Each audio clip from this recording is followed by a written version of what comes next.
Good night, Shabbos, everyone. Erev Shabbos Parshas Balak and Pinchas. Balak in Chutz La'aretz, outside the land of Israel. Pinchas in Eretz Yisrael. So it's easy this week to hit both.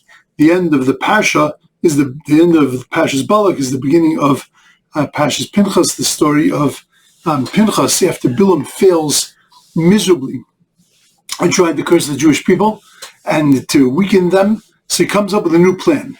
The new plan is that he's going to seduce them, he's going to get them into idolatry, into sexuality. He knows that God hates those, and therefore that's going to bring the Jewish people down. And in fact, it works. 24,000 Jews die, terrible plague. The scene is horrific. And then comes along this fellow, the prince of the tribe of Shimon, and his name is Zimri, and he comes along and he brings his girlfriend, Kazmi Basur, and he brings her through the camp, protected by the tribe of Shimon. It's like they don't even say anything about it. And they protect him. He brings her into the tent. Pinchas, from the tribe of Levi, looks at this and says, this is untenable. This can't be. He takes his spear, he goes in, he kills the two of them, and then he restores peace back to the Jewish people. There are so many fascinating things about it, so many incredible things to talk about, but there's a tiny little detail that you have to look at. Look at the two tribes that are involved, Shimon and Levi. Now, we've met Shimon and Levi before, and we've seen their involvement together before. That we know that when their sister Dinah was violated by Shem, they went into the city of Shem and they killed all the men. They had them have bris milas, they were weakened, and they went and they wiped out the entire city. And when they went out and went in and wiped the entire city, it just looked like the two of them were together. And the way that Yaakov reacted to them was reacted to them together. That they were doing exactly the same thing. They were going in and they were avenging what had happened to their sister, and they went in and they wiped everyone out. But now, many, many years later, we can look at it very carefully and understand that Shimon and Levi were very, very different. And their motivation for doing what they did in Shechem was very different.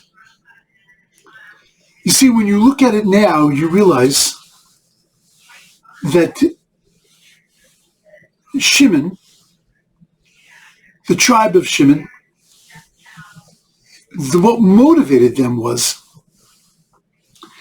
that they were outraged that their sister had been violated. Don't touch my family. And if you're going to touch my family, you're going to have to contend with me.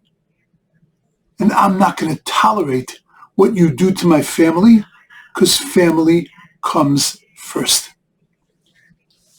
But that goes too far. Because right or wrong, that's what Shimon felt. Well, it was right to avenge his sister.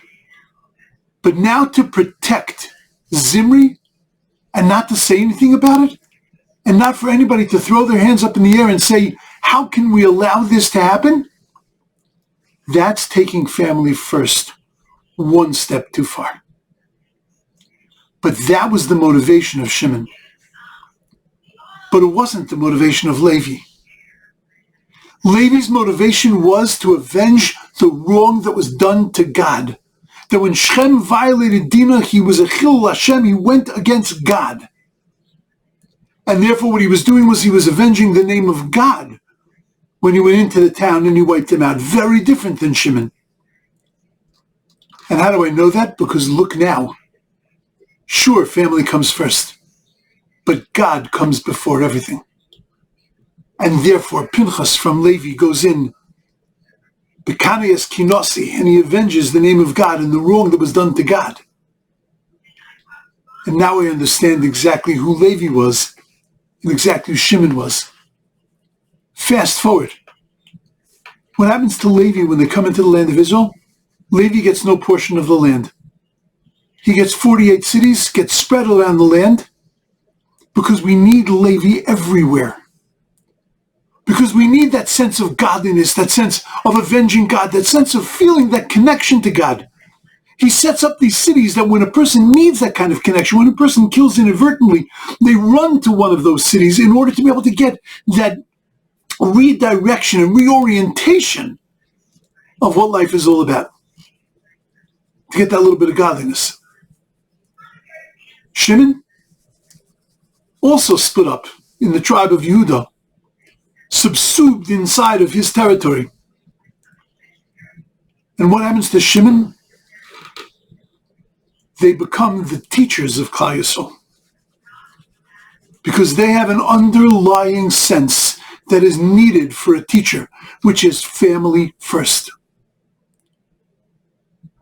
That when a teacher walks into a classroom, a teacher has to be looking not at 25, 30 students, but it's 25, 30 kinderlach as his children. When a teacher stands in front of a classroom, when a teacher stands in front of people, when a person realizes that they are the teacher of others, that others are watching them and looking at them and learning from them, that they are contributing to the education of the masses around them, they have to look at them as, that's my mishpacha.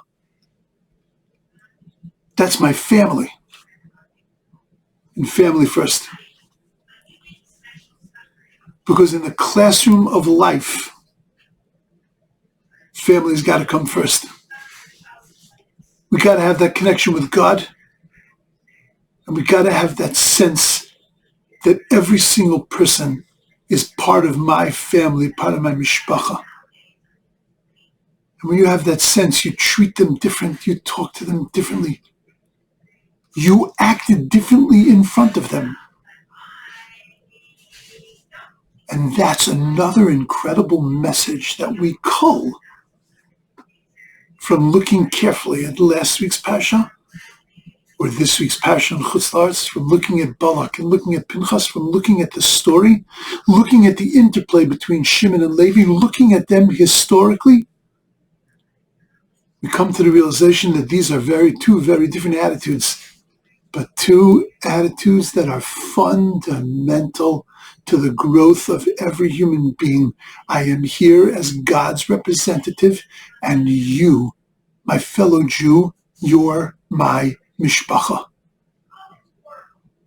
And if we could only get that through our heads, our existence as a Jewish people and our success as Jews, as human beings, and as the Jewish nation would be so much more profound and so much greater. Halavai, we should get that message. We work for God, and family comes first. Have a beautiful, wonderful, amazing Shabbos.